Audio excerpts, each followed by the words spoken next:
Hello everybody, it's me, Messy Frenzy. Welcome back to my network, you social beings. Today's video is about my course, which is Biomedical Engineering. So today, basically, I just want to give a rundown of my year because I was first year, going into the second year this year. I just thought I'd give my experience to people who are on the same course as me and want to find people that are on the course, because I've been searching for a long time and the only people I can find are people in America, and I don't want them. I want people in the UK. So I'm going to be that if I can't find it. Okay, so I have these two post-it notes with the outline of the things I want to talk about. So, okay, firstly, what university do you go to? I go to Canterbury Christ Church University, which is in Kent. The course I'm doing, like I said before, is biomedical engineering. And biomedical engineering, let's give a definition, shall we? A combination of medicine and engineering principles in order to improve the quality of someone's life. So an example of that, some career paths you can take. There are many different ones. I'll list them all here because I can't think of them on the top of my head. I believe if you do a master's, you can focus on one of these. But generally, as long as you have the varied knowledge, don't think people really care. The positive thing about biomedical engineering, I'm not sure how accurate it is. You can split into the medical scene, which I'm sure you'll probably have to do more medicine because you learn probably more about engineering than medicine. But you can break into the medicine industry, or you can just completely change and just do mechanical engineering or electronic engineering. That's a plus if you want to drop out of that, but really you kind of have to just stay around the course, you know. Personally, for me, I did A-levels. I did economics, maths and psychology. Psychology I got a C, and economics and maths I got a D, which is sad, but you know, it's fine. I advise, especially if you're going into universities with high expectations, definitely do maths and 2 sciences. Preferably biology and physics. You could do chemistry and biology, but I believe maths and physics are key, and then you can either choose chemistry or biology. There are obviously BTEC courses for engineering/product design. You could do either of those. So let's disclose the modules that I've done. Bear in mind it's going to vary per university.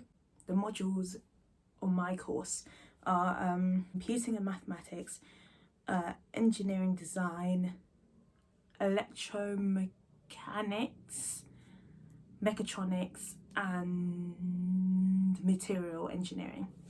With these modules, you are going to need a lot of applications. There's something called EduPack, which is used for materials, given properties and what it's used for and blah blah blah blah.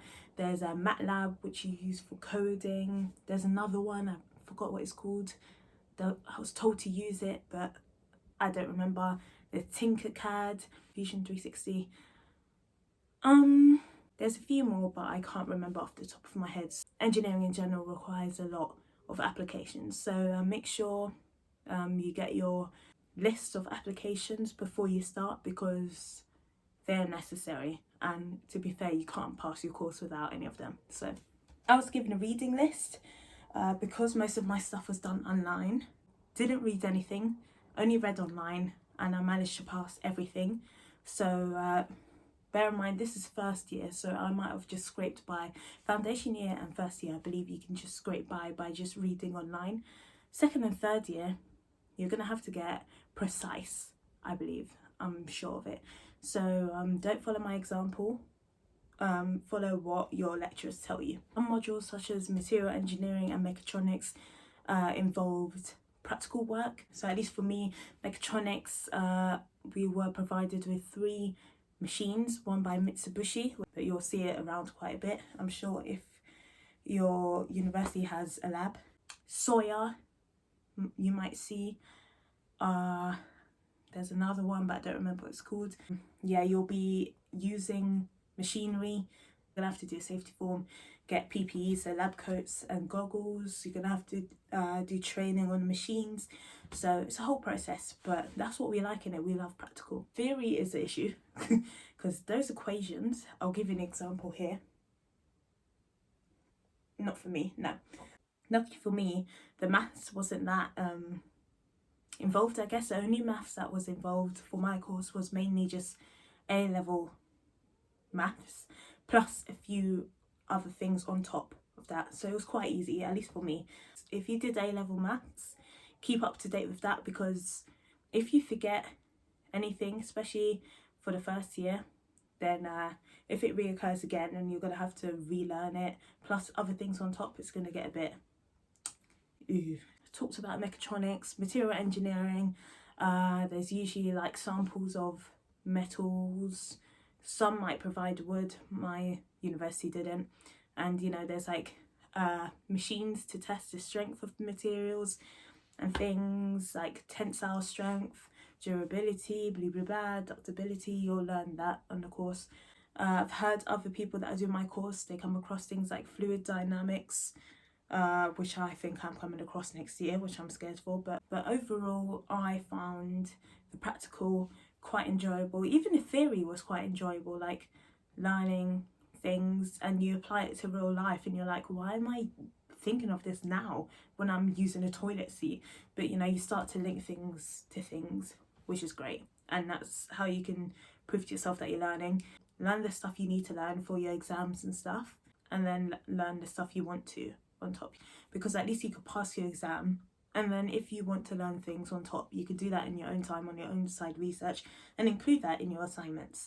For the first year, I'm not sure it's for every university, but at least for mine, every engineering person, whether they're civil, electronic, product design, biomedical, whatever, we were all in the same boat. You know, we're all just mixed up and we weren't dedicated to specifics yet. But for second year, that's when things get specified. So don't know if it's different for other unis, but again, what happened at mine. If you made it onto this course, you are smart. No matter how thick you think you are, because I sometimes think I'm thick, but no matter how thick you think you are, you wouldn't be on that course if you weren't smart. Let's be honest. So yeah, the people, I would say, are very, you either have the overworkers or the underworkers, which are involved in every course. Crazy. Obviously, engineering is just male dominated in general.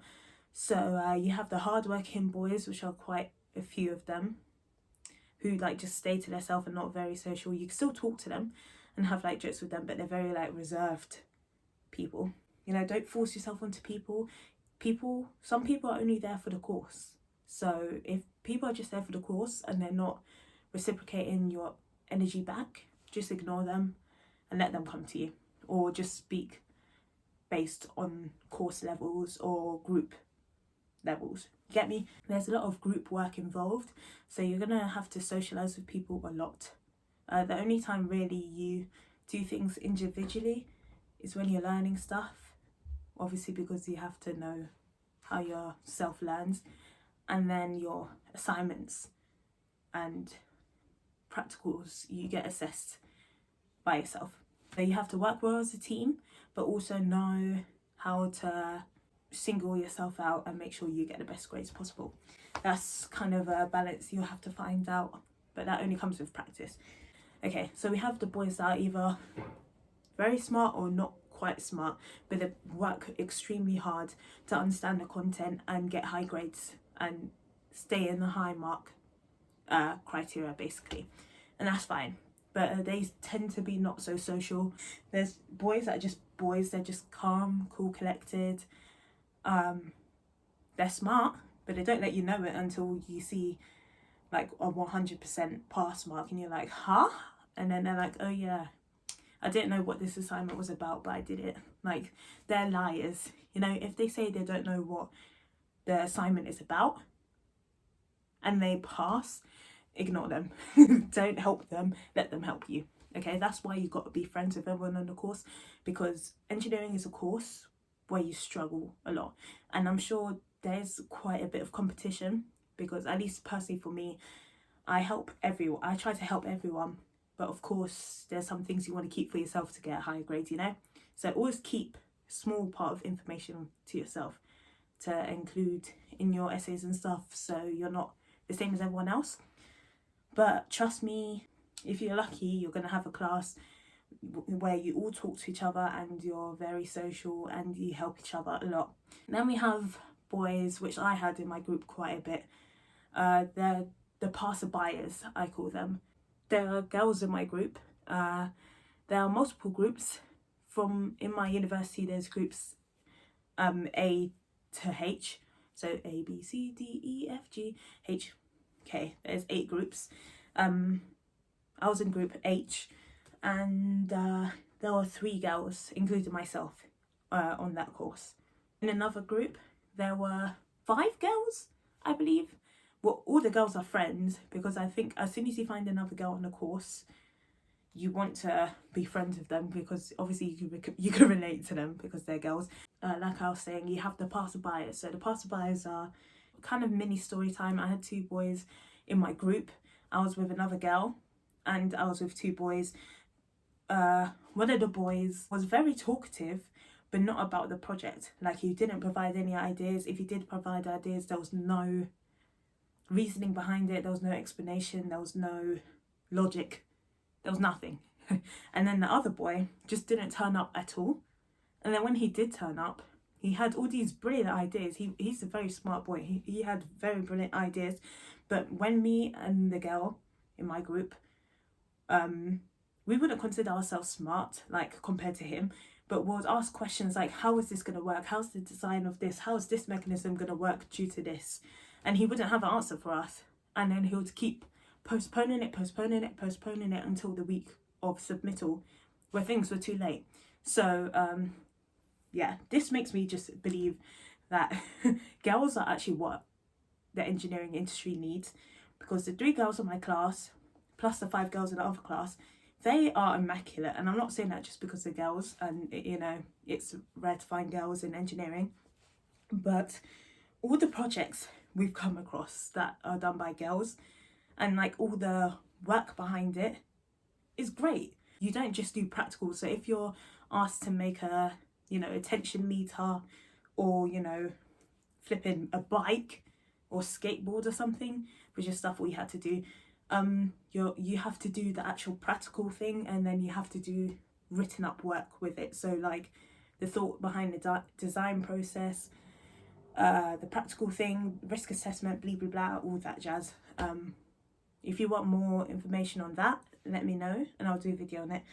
All the girls that are in a group, that write-up would be chef's kiss. Let's explain the differences between the boys and the girls.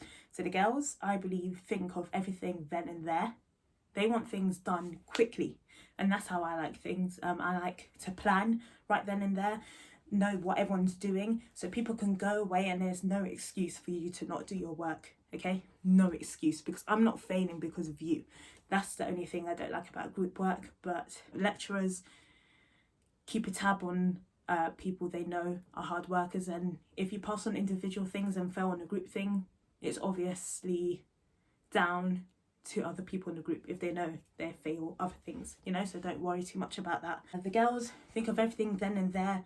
They plan it, they assess everything, they think of the problems, how to resolve those problems, they research the ideas or things they can use.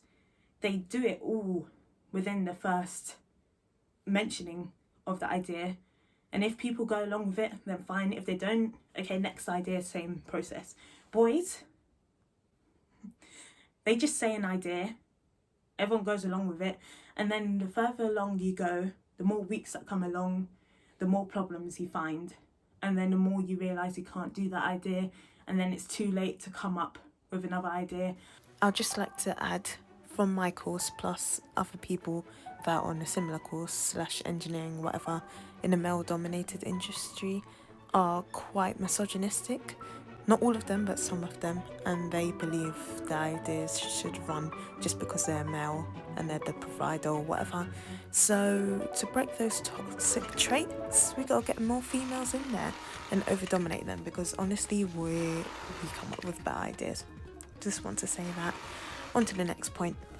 I'm just sticking up for my girls because I think girl engineers deserve more love. Obviously, I'm not saying all boys are like this, but the boys on my course are a bit... If you have an idea, speak out to the group, tell them. If you have problems with an idea, speak it out to the group, because you are the one that's in that group as well, and all of your grades rely on each other. So it doesn't matter if it's brutal. You can apologize to them after, saying sorry if this sounds brutal, but I really care about my grades. People understand because grades are important. Okay, so yeah. Overall, I believe first year was great, even though the pandemic kind of ruined everything. Luckily for STEM subjects, they were allowed to go in, use practical things. So apart from the social distancing, which wasn't even that bad, it was very useful. You realise from being online to being in person that you learn a lot more from being in person. Second and third year, I'm sure we won't get as much as that because first years are priorities, but we can only hope.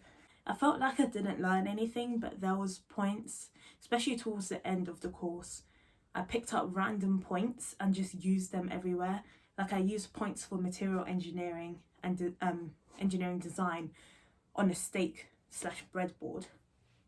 Like, why am I doing that? But I was able to do it because obviously I remembered some stuff, which is good, which is why I was saying that if you do things like that, it means you're passionate and it means that you're learning. So it's good. Okay, so next year. For me, next year, not really sure what the modules are. I'm sure it's things like biomedical science, machinery, product life cycle, things like that. I would have a screenshot of second year things here, the modules. Quite interesting. This is where things break off and become specific. So you can have a placement year. Not sure about Canterbury Christchurch if you could do it abroad yet, but you do have the potential to have work placements. And I'm sure you'll have to talk about people about that, but I'm not sure who. But I'll find out for you for next year. I'm sure first year you could do it as well, but it's probably better to do it second and third year because you have more of an understanding of the course and what it requires you to do. Next is going to be interesting, all about medicine, which is what I've been waiting for. Even though they're just generic engineering stuff was interesting, medicine is my forte, science is my forte. This is what I'm excited for. So this is basically a rundown of my course and what biomedical engineering is in my university / vaguely across other universities. Let me know if you want specific videos, if you want videos explaining certain subjects. Comment them down below. I'll research on them as revision for myself also, and then try to explain it to you guys. Still don't know what my channel is at this point, but it's something. It's like commentary / comedy / education. But we'll figure it out as time goes on. Thanks for committing to me and staying with me. Love you all lots. Only wish you success and the best of luck. And goodbye.